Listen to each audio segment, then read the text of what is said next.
नमस्कार। कभी सोचा है कि फैक्ट्रियों में, एयरपोर्ट्स पर ये जो इतने बड़े बड़े कन्वेयर बेल्ट्स होते हैं, ये बिना रुके लगातार कैसे चलते रहते हैं? तो आज हम इसी के पीछे की पूरी मैकेनिक्स को समझने वाले हैं। बात करेंगे उन दमदार ड्राइव सिस्टम्स की जो इन्हें असल में चलाते हैं। तो आज हम क्या क्या देखने वाले हैं? सबसे पहले कन्वेयर्स चलते कैसे हैं, फिर अलग अलग ड्राइव डिजाइन्स पर एक नजर डालेंगे, समझेंगे कि 3 मेन सेटअप्स कौन से हैं, पुली के पीछे की असली पावर क्या है, और आखिर में सही सिस्टम को चुनते कैसे हैं। चलिए शुरू करते हैं। अच्छा, तो सबसे पहले कन्वेयर चलते कैसे हैं, इसके पीछे कौन से मूलभूत बल काम करते हैं? सीधी सी बात है, किसी भी कन्वेयर को चलाने के लिए जो सबसे जरूरी चीज है वो है उसका ड्राइव सिस्टम। पर यह होता क्या है, चलिए समझते हैं। अगर बिल्कुल आसान भाषा में कहें ना, तो ड्राइव सिस्टम वो सब कुछ है, वो सारे कंपोनेंट्स जो एक कन्वेयर बेल्ट को चलाने, उसे स्टार्ट करने और हाँ, उसे रोकने के लिए भी जरूरी फोर्स पैदा करते हैं। मतलब समझ लीजिए कि ये पूरे सिस्टम का इंजन है, इसी से उसमें जान आती है। लेकिन देखिए, पावर को मोटर से बेल्ट तक पहुंचाना ये इतना सीधा भी नहीं है। इसमें 3 बहुत जरूरी चीजें काम करती हैं। पहली है ड्राइव पुली पर बेल्ट का रैप एंगल, मतलब बेल्ट पुली पर कितना लिपटा हुआ है। जितना ज्यादा रैप उतनी ही मजबूत पकड़। दूसरा फैक्टर है बेल्ट और पुली के बीच का फ्रिक्शन यानी घर्षण। और तीसरा, बेल्ट में पहले से कितना तनाव है, जिसे प्री टेंशन कहते हैं, मतलब बेल्ट कितना टाइट है। जब ये तीनों चीजें एकदम सही बैलेंस में होती हैं, तभी बेल्ट ठीक से काम करता है।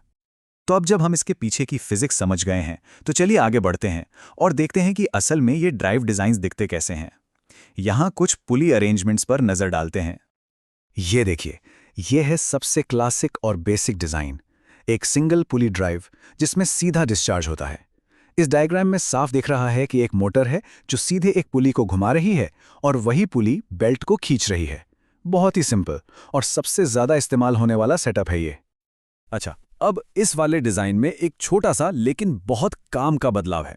यहां एक स्विवल आर्म, मतलब एक घूमने वाला हाथ, और एक डिस्चार्ज जिब जोड़ा गया है। इससे क्या होता है, इससे कन्वेयर को किसी भी दिशा में घुमाया जा सकता है।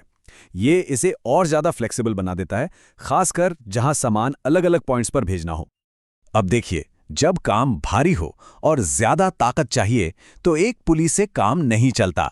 तब इस्तेमाल होता है डुअल पुली हेड ड्राइव का, जैसा इस तस्वीर में दिख रहा है। इसमें 2 पुलीज मिलकर काम करती हैं। इससे बेल्ट पर पकड़ जबरदस्त हो जाती है और भारी से भारी सामान भी आराम से खिंच जाता है। ये वाला डिजाइन और भी दिलचस्प है। इसमें देखिए, डुअल पुली हेड ड्राइव तो है ही, साथ में एक सिंगल पुली टेल ड्राइव भी है। मतलब पावर सिर्फ एक सिरे पर नहीं, बल्कि कन्वेयर के दोनों सिरों हेड और टेल में बांट दी गई है। इसका सबसे बड़ा फायदा यह है कि बेल्ट पर तनाव कम हो जाता है और उसकी लाइफ बढ़ जाती है। तो वो तो थे क्लासिक डिजाइन्स, लेकिन टेक्नोलॉजी तो हमेशा आगे बढ़ती रहती है ना? ये देखिए, एक modern innovation, loop belt conveyor. ये सिस्टम घुमावदार रास्तों के लिए परफेक्ट है। सोचिए, एक ही बेल्ट से कई अलग अलग जगहों पर सामान पहुंचाया जा सकता है।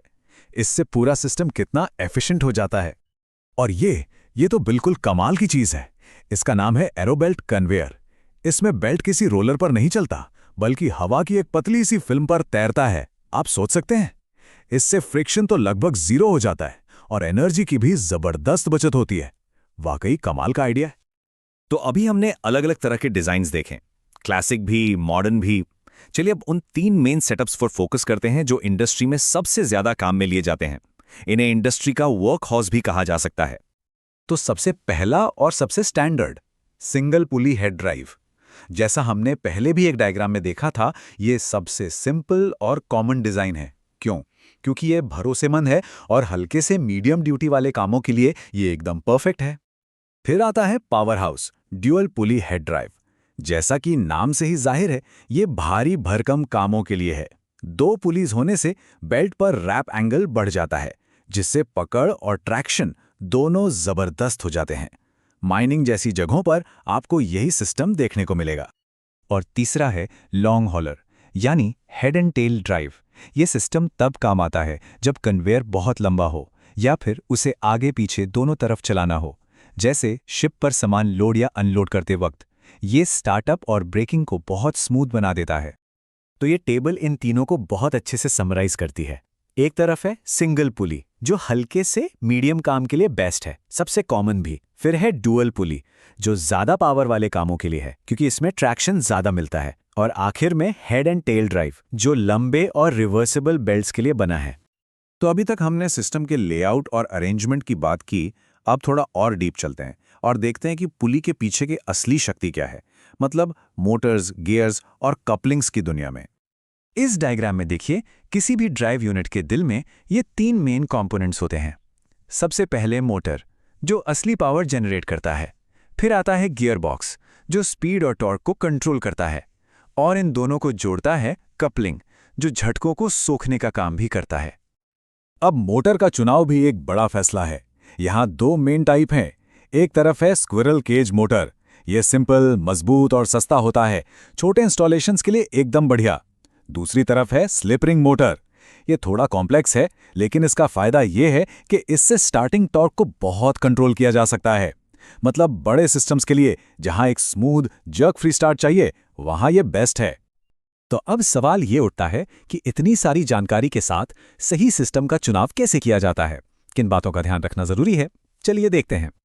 देखिए, ये सिर्फ पावर के बारे में नहीं है, कई चीजें देखनी पड़ती हैं, जैसे कुल कितना काम लेना है सिस्टम से, बेल्ट की अपनी क्या खासियतें हैं, ऑपरेटिंग कंडीशंस कैसी हैं, मतलब धूल मिट्टी है, नमी है, मेंटेनेंस के लिए पुर्जों तक पहुंचना आसान है या नहीं, और ये भी देखना होता है कि बेल्ट पर कोई फालतू का स्ट्रेस ना पड़े। और आखिर में एक बहुत ही सिंपल लेकिन शायद सबसे जरूरी बात, मेंटेनेंस। जैसा कि यहां लिखा है, समय पर सफाई डाउन टाइम और मरम्मत की लागत से बचा सकती है। और ये बिल्कुल सच है। सोचिए, पुली पर थोड़ी सी भी गंदगी जम जाए तो वो पूरे सिस्टम को बिगाड़ सकती है, तो इसे कभी भी हल्के में नहीं लेना चाहिए। तो आज हमने कन्वेयर ड्राइव सिस्टम्स की मौजूदा टेक्नोलॉजी को काफी गहराई से समझा, पर यह हमें एक बड़े सवाल पर लाकर छोड़ता है, भविष्य में क्या? जैसे जैसे लोड भारी होते जाएंगे और दूरियां लंबी होती जाएंगी, ड्राइव टेक्नोलॉजी में अगला बड़ा इनोवेशन क्या होगा? ये एक सोचने वाली बात है ना?